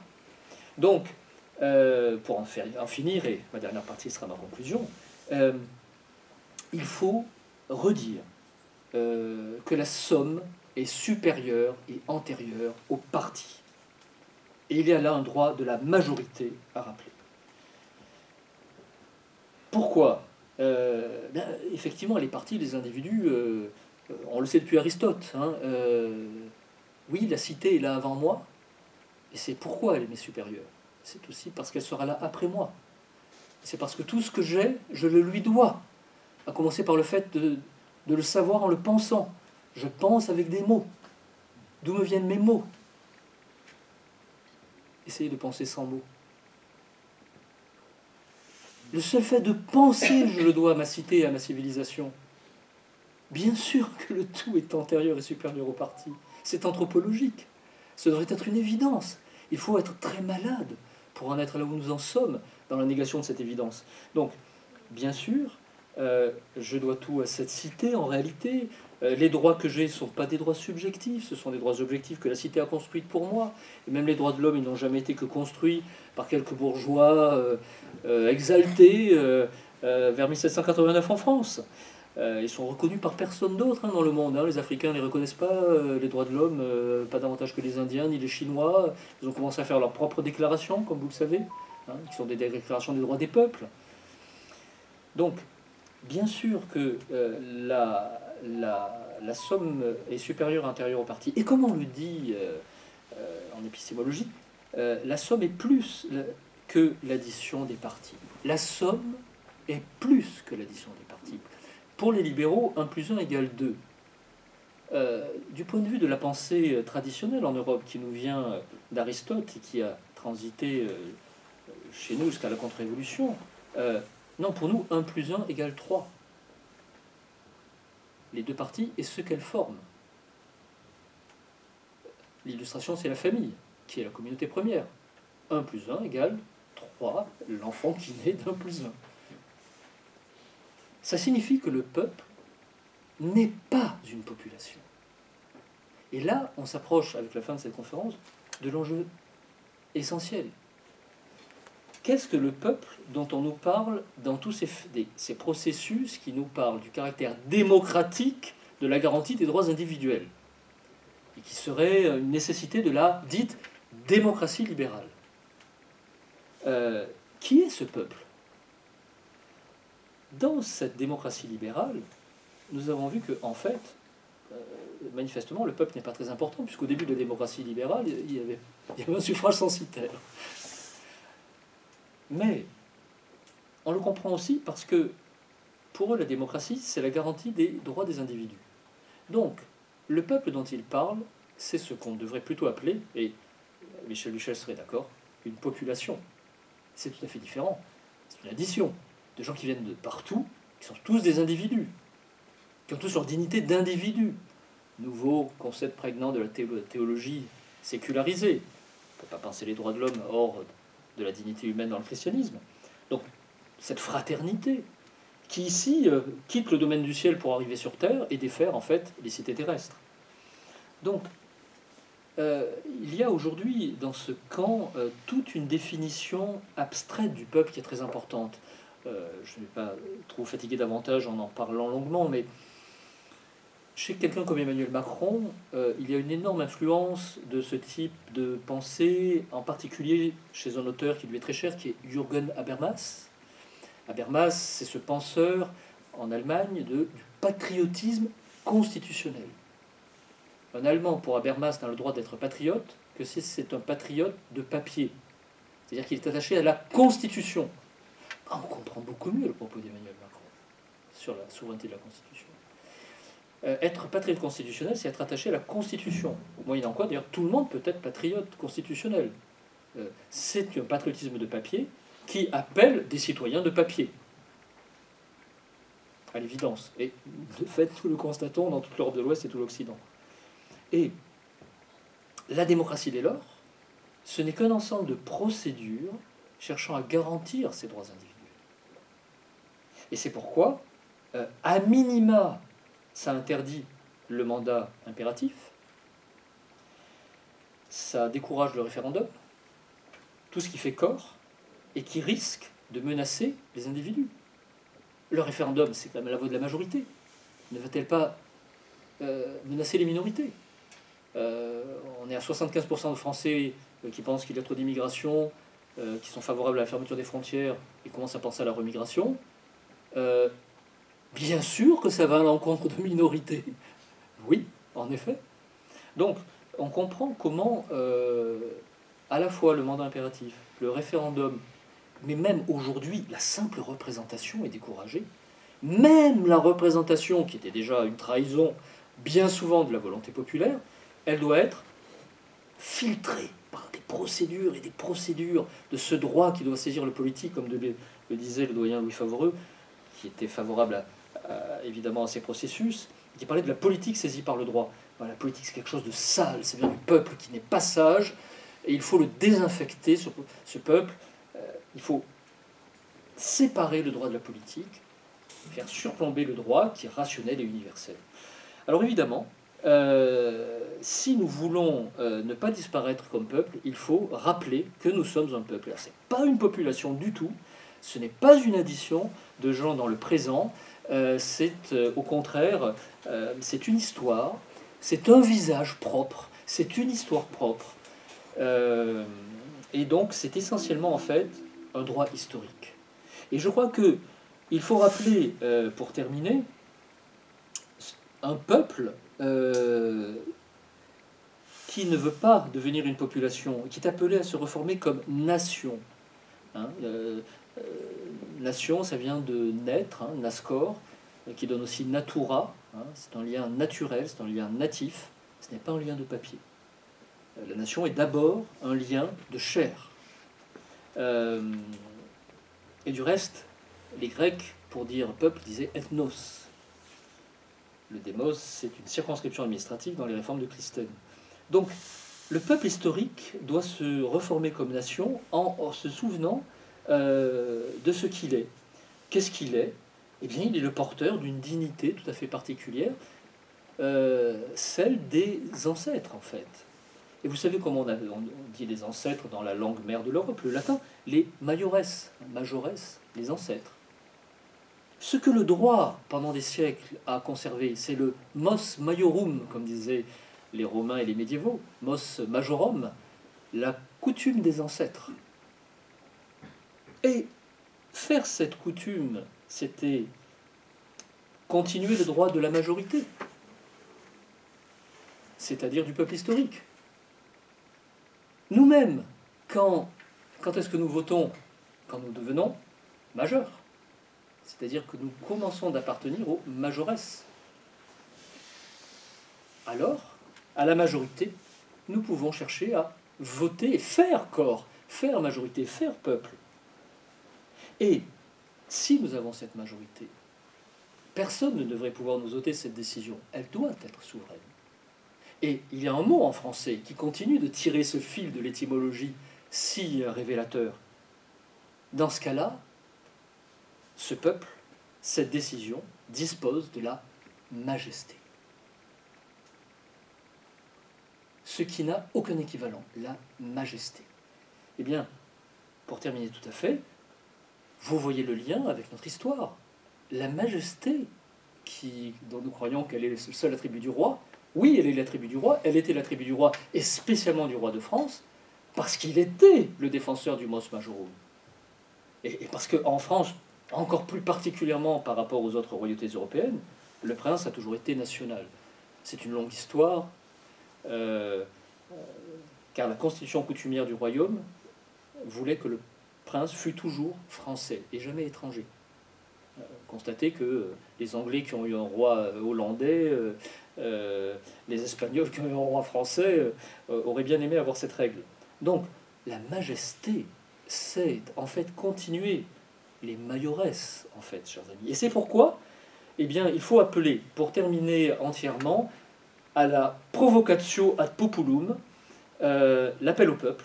Provocatio, eh bien oui, soyons provocateurs. Vous savez que ça veut dire tout simplement appeler, hein, en latin. Appelons le peuple, référons-nous au peuple, ça s'appelle un référendum. Il doit nécessairement y avoir un retour à l'usage régulier du référendum, sans lequel, ça vous sera dit par mon confrère du Cercle Bayard, sans lequel il n'y a pas de sens à la Ve République. Il faut réclamer ce référendum, il faut le réclamer plus fréquent, et il faut l'utiliser pour l'élargir, évidemment. Il nous faudra un référendum d'initiative populaire, comme nos voisins suisses. Et là, nous continuerons le travail des meilleurs constituants de la Ve République, le travail du général de Gaulle, c'est-à-dire le retour au roi, le retour à l'esprit capétien. Parce que qu'est-ce que nous ferons quand nous ferons le référendum? Et j'espère que le référendum auquel appelle Philippe de Villiers finira par être fait. Nous ferons ce qui s'appelait sous la royauté un lit de justice. Quand les cours, vous savez, la querelle du greffe et de la couronne, ça a été long dans l'histoire de France. Le roi a souvent bataillé contre des magistrats, surtout au XVIIIe siècle, tout entichés d'un certain nombre de théories des Lumières, qui résistaient au roi et qui n'enregistraient pas les lois. Vous voyez, ça vous rappelle quelque chose. Comme le Conseil constitutionnel, il n'enregistrait pas les lois des parlements charnels de nos provinces, nos 13 parlements. Et le roi pouvait, il y avait une navette entre le roi et le parlement, des remontrances, des itératives remontrances. Et puis à la fin, le roi venait dans le parlement, s'asseyait sur le trône, avec le lit, le ciel de lit, le dais royal, et il faisait le lit de justice. Quand le roi s'assoit, la délégation de souveraineté qu'il avait concédée aux parlementaires cessait. Le roi s'assoit, le souverain est présent, la délégation cesse. Il est temps de venir nous asseoir sur le trône légitime du peuple français. Pour cela, il faut le référendum. Quand le référendum est fait, le souverain est directement présent et la délégation cesse.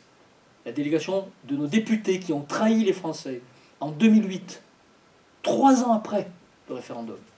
La trahison de nos cours qui défend le peu de volonté nationale qui reste.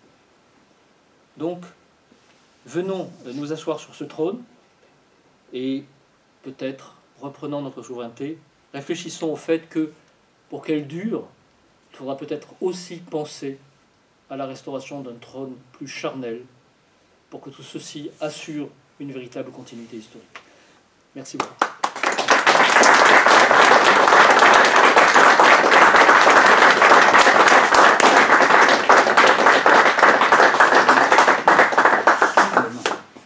Voilà, il n'est pas tout à fait 9 heures. On peut donc prendre quelques questions. Qui a envie de commencer? Qui n'est pas totalement épuisé. Allez. Il a sonné, j'avais perdu toute ma potestas. En réalité, je n'en ai jamais eu. Pas cru que c'était du sabotage. Non, je voulais revenir sur la question des juges d'international. Oui. Parce qu'en réalité, c'est un peu plus compliqué que ce que vous avez dit. Donc, qu'il s'agit d'un traité bilatéral et qu'il y a une difficulté, bon, ça passe par une voie diplomatique. Dès qu'on est en présence d'un traité multilatéral un peu complexe, notamment l'Union européenne, le Conseil de l'Europe, etc., joue forcément le principe de supériorité logique de l'ordre international sur l'ordre interne. On ne peut pas en sortir de ça. Donc, au bout d'un moment, initialement, le juge national résiste. On a assisté à ça toujours. Et puis, petit à petit, parce que cette dimension internationale s'était beaucoup développée, les juges nationaux, les uns après les autres, cessent. Et ensuite est acquise l'idée que le juge européen est supérieur aux juges nationaux. Ça, c'est consubstantiel, disons, du développement de l'ordre international. Et il faut tenir compte de cette contrainte. Ce n'est pas simplement le juge, hein, c'est le système juridique national qui est en proie avec ce développement. Voilà. Alors ça pose un vrai problème, effectivement, parce que à certains moments, il y a manifestement une contradiction entre la direction que prétend imposer l'institution internationale et puis le ressenti ou les besoins d'évolution nationaux. Bon, pour l'instant, on n'a pas vu la solution. On peut toujours sortir du traité, mais sortir du traité, c'est énorme hein, par rapport à la difficulté. Donc là, la solution, je ne la vois pas bien. Je crois. Hein. Je me permettrai de vous répondre en 2 points. S'agissant de, vous avez dit, c'est ce qui a construit l'ordre international. Bon.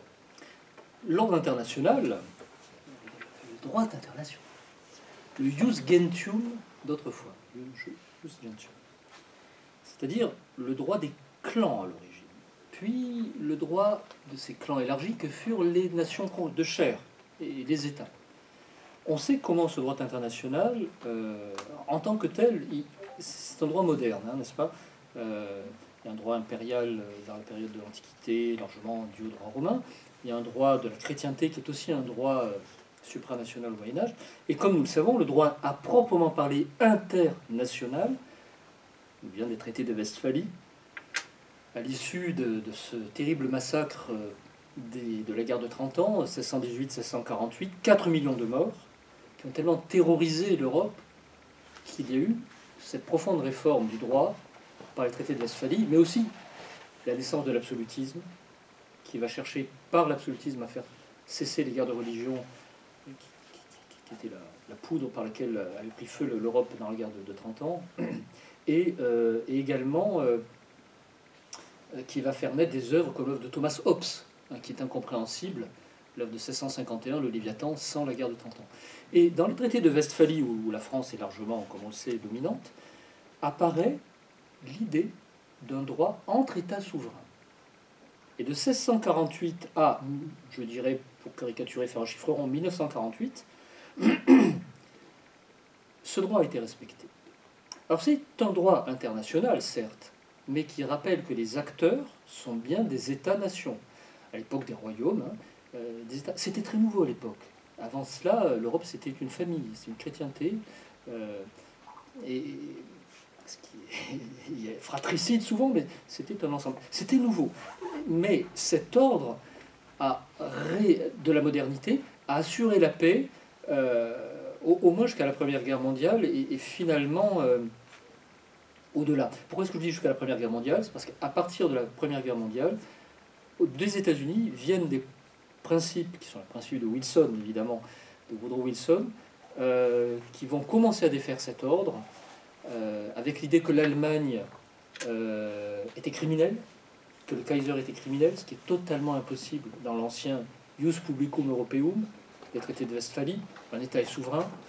Donc le début de la moralisation du droit international vient de Wilson. Et c'est eux qui commencent à parler de International Community. Jamais on n'aurait parlé d'International Community avant. C'est-à-dire que la communauté, elle est nationale. Après, il y a un concert des nations, vous voyez ce que je veux dire ? Et, à mon sens, depuis 1948, bon, la SDN a échoué avec les principes wilsoniens, l'ONU essaie de les faire respecter, et qui ne voit qu'aujourd'hui, il y a une internationalisation de la vie internationale, si je puis faire cette répétition, avec cette idée que c'est plus une vie internationale, c'est une vie à vocation cosmopolitique. C'est différent, en fait. Dont les acteurs sont de moins en moins les États, de plus en plus des organismes internationaux, des cours à prétention internationale, comme la Cour pénale internationale, qui, à mes yeux, est un scandale. Pour moi, le droit pénal est un droit qui conserve des valeurs. Ces valeurs sont toujours particulières. Comment peut-il y avoir un droit pénal international seulement s'il y a un État mondial? Ou des ONG. Et c'est ça une grande partie, si vous voulez, de la conséquence de ce qu'on a évoqué ce soir. On casse le politique, on casse la loi, on casse le représentant, on casse le peuple, on casse le pauvre Sarkozy. Et à la fin, qu'est-ce qui reste? Il reste les idoles de M. Edoui Plenel, les journalistes et les ONG. Voilà. Et cette vie internationale faite par des ONG, voyez, par des institutions internationales, je pense que ce n'est plus la vie internationale, c'est la vie mondialisée, c'est la vie globalisée. Et je crois que dans ce cadre-là, on a le droit de dénoncer des traités, oui. Vous dites que ce sera très lourd, bien sûr que ce sera très lourd, mais si on pense, comme je le pense, que c'est ça ou disparaître comme peuple historique, je suis prêt à cette violence-là pour éviter une violence finale et fatale. Et puis on peut faire, comme on dit dans un anglais qui montre notre situation culturelle, faire des opt-out. On peut sortir certains articles. Nos voisins européens, vous avez vu comment les Hongrois ou les Polonais, qui sont pour moi spécialement Viktor Orban un exemple, voilà une belle révision constitutionnelle, enfin une belle nouvelle constitution, celle de 2012 en Hongrie, qui commence par « que Dieu bénisse les Hongrois ». Eh bien, ils ont fait des opt-out sur l'immigration, sur les droits des dits LGBT, etc. On peut le faire. Sinon, la souveraineté est un vain mot. Vous avez raison, pour un traité postérieur à un point de loi. Mais si nous changeons de loi, ou alors, c'est un vain mot. Nadia, et puis ensuite Jean-Christophe. Merci pour votre exposé, c'est clair.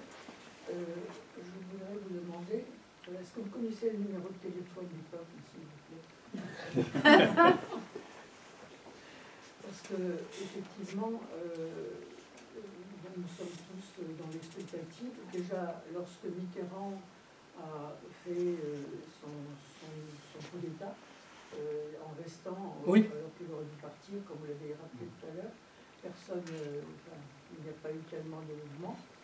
Et aujourd'hui, oui, moi je voudrais bien que le peuple se réveille, mais bon, à part la pétition de Philippe de Villiers, il n'y a pas grand-chose. J'espère que ça va faire bouger les villes, mais autrement, en quoi ça consiste que le peuple agisse quand clairement, alors nous sommes abreuvés de moraline perpétuelle, voilà. Et on constate que dans les faits, il n'y en a jamais eu aussi peu de vraie morale. Donc comment le peuple peut-il agir? Quels sont les moyens? Et il n'y a pas... il y a une sorte d'impuissance du peuple lorsque ceux qui le dirigent ne respectent pas les lois. Oui, donc c'est plus une observation qu'une question. Non, non, je comprends, je vais vous répondre. Le numéro du peuple, c'est un numéro qui n'a que 2 chiffres. Son numéro de téléphone, c'est 11. C'est 11, c'est l'article 11. C'est le référendum. Et pas l'article 89, qui est le seul référendum que veulent nous faire nos élites, parce que il peut être désactivé par le Congrès, l'Assemblée nationale et le Sénat réunis au Congrès. Donc voilà, le numéro du peuple, c'est le 11. Donc il faut lui téléphoner, il faut l'appeler, et je pense il aura une réponse claire sur beaucoup de sujets. Donc c'est une première chose à faire, c'est l'exiger. Ensuite, le peuple, alors pourquoi il ne bouge pas? Enfin, on le sait tous, hein.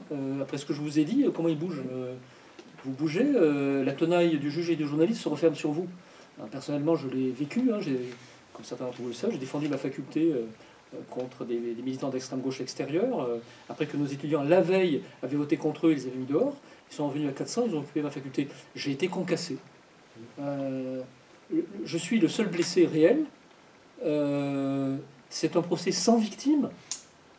Et j'ai été condamné en première instance de la prison ferme. J'ai été révoqué, on m'a interdit toute fonction dans tout établissement public. Comprenez que les prochains qui viennent occuper la fac de droit, il y aura aucun de mes collègues qui réagira. À ça, on est bien dressé. Ça, c'est sûr. Bon, nous sommes... nous sommes dans un état terrible. Nous sommes dans un état terrible. Et voilà, les Romains ont supporté la tyrannie des rois étrusques pendant 2 rois, et puis ils ont fini par renverser le 3e. Quand vraiment ça devenait insupportable, je crois qu'on est proche de l'insupportable. Je vois bien comment on est sous sédation permanente par la société de consommation et par les médias. Hein, on a notre fiole comme quelqu'un qui déambule dans un hôpital, hein, en permanence. Voilà, on est toujours sous perfusion. Malheureusement, on l'est tous. Voilà, en permanence, il y a un faux récit qui est là pour nous désactiver. Et puis aussi pour nous rappeler ce qui arrive à ceux qui ne sont pas d'accord. Hein. Donc, c'est très difficile. Donc, il faut faire masse. Seul, il vous arrivera ce qui m'est arrivé. Si mes collègues, ils pouvaient faire masse, hein, les collègues se sont fait taper dessus, cracher dessus, il y a eu un incendie dans ma fac, ils pouvaient faire masse. Ils ont tellement fait peu masse que même le doyen qui m'a demandé d'intervenir a prétendu qu'il n'avait jamais rien dit. Mais si on fait tout ça, on va périr.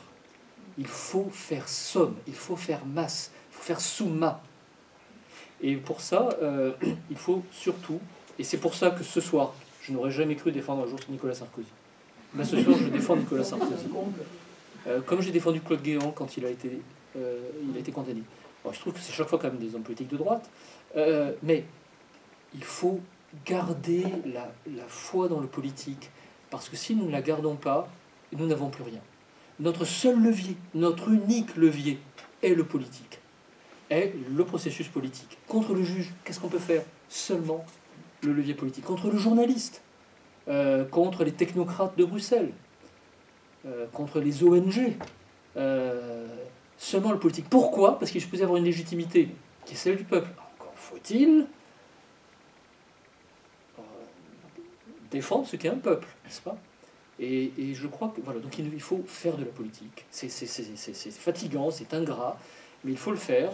Il faut réclamer le référendum, il faut militer. Les Français réagissent quand même. Le Rassemblement national en tête aux dernières législatives, moi qui suis âgé, j'aurais pas cru voir ça quand j'avais 18 ans. Hein. Et que je collais mes premières affiches pour ce parti. Donc, Est-ce que c'est le RN maintenant? oui, bien sûr. Jean-Christophe? Oui, tout d'abord bravo, et d'autant plus que et l'intervention et les réponses ont partie répondu aux remarques et questions que j'allais poser. La première, c'était la remarque sur l'opt-out que j'allais vous poser, puisque sur les traités européens, le Danemark et Malte notamment ont obtenu des dérogations qui montrent que leurs représentants ont eu au moins la hauteur d'être des vrais représentants de leur peuple. Oui. Ça, c'était la remarque. Et puis, la question, pour un non-juriste, on nous sert toujours ces options de référendum, article 11, article 89. Oui. Vous nous avez donné la piste du bon numéro. Est-ce que vous pouvez un peu nous rééclairer, puisque vous avez cette extrême qualité par rapport à ceux qui nous abreuvent en disant « c'est pas possible ». Oui, c'est une question compliquée, c'est une question folle. Hein. Je prends les articles. Pendant la dernière présidentielle, ça non plus, j'aurais jamais cru le voir. J'avais certains de mes savants collègues qui faisaient des tribunes dans le monde, dont des collègues que je respectais. Pourquoi le référendum est antidémocratique? Alors là, comme slogan orwellien, Ouais. Ah ouais. Bon. Alors, bon, l'article 11, qui a beaucoup évolué, l'article 11 est pensé comme le référendum essentiel, parce que c'est l'article qui vient faire une super législation. C'est une super législation dans des domaines des domaines essentiels, où il y a des blocages des intérêts catégoriels économiques, de lobbies. Si j'avais eu le temps, je vous aurais parlé du travail des lobbies au Parlement européen aussi. Hein. Eh bien, dans ce cas-là, quand une loi est bloquée par des intérêts catégoriels, dans l'esprit de Michel Debré, de Général de Gaulle et derrière de René Capitan, très intéressant et grand juriste, on peut déverrouiller la situation par l'article 11. C'est ce pourquoi il reste fait. L'article 89, lui, est fait pour réviser la Constitution. Donc il n'est pas fait pour prendre une loi, mais pour prendre une loi constitutionnelle. Ce n'est pas une loi ordinaire, c'est une loi constitutionnelle. Donc c'est évidemment différent. Et cet article 89, donc, l'initiative de la révision de la Constitution appartient concurremment au président de la République et aux membres du Parlement. Le projet ou la révision doit être examiné dans les conditions de délai fixées au 3e alinéa, puis approuvé par référendum. Donc, l'objet est différent. Ce n'est pas une loi ordinaire dans un domaine néanmoins crucial, mais c'est une loi constitutionnelle. Et par ailleurs, le fonctionnement est différent, parce que dans l'article 11, le déblocage pour une réforme nécessaire et difficile est demandé par le président de la République, tandis que dans l'article 89, la révision constitutionnelle est demandée par les assemblées, donc en fait par la classe politique.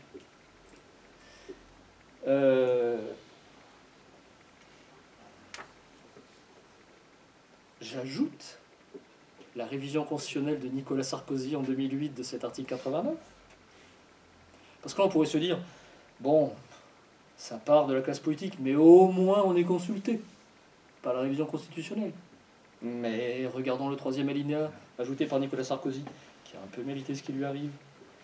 Toutefois, le projet de révision n'est pas présenté au référendum lorsque le président de la République décide de le soumettre au Parlement convoqué en congrès. Dans ce cas, le projet de révision n'est approuvé que s'il réunit la majorité des 3/5 des suffrages exprimés. Le bureau du Congrès suit l'Assemblée nationale. Ben voilà. Vous comprenez pourquoi les partisans de la souveraineté sont un peu fâchés avec l'article 89. Moi, je suis encore plus fâché avec l'article 89 parce qu'il se termine par « la forme républicaine du gouvernement ne peut faire l'objet d'une révision ». Et dans ce cas-là, je ne comprends pas le concept de souveraineté.